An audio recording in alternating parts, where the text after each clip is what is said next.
মহানায়কের মৃত্যুবার্ষিকী উপলক্ষে নাটক আমি উত্তম, কিন্তু পরিবেশনায় কোনো নাটকের দল নয়, উত্তম কুমারের পরিবারের সদস্য, আত্মীয় আর প্রতিবেশীরা সামিল হয়েছিলেন।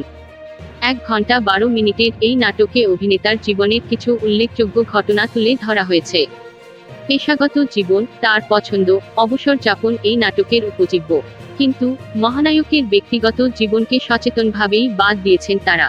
নাটকটি মঙ্গলবার শর্মিষ্ঠা বন্দ্যোপাধ্যায়ের পরিচালনায় মঞ্চস্থ হল রবীন্দ্র সদনে। নাটকে উত্তম কুমারকে 3 অবয়বে দেখা গিয়েছে। অভিনয় করেছেন যথাক্রমে শিবপদ বন্দ্যোপাধ্যায়, জয়দীপ বন্দ্যোপাধ্যায় এবং অবিন্দম মুখোপাধ্যায়।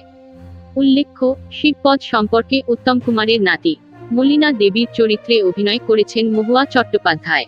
আমরা ওর ব্যক্তিগত জীবনে একেবারে হাত দিইনি।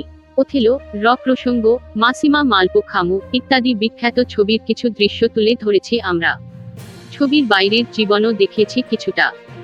Thank you so much for watching our videos. Please do like, share and subscribe our channel.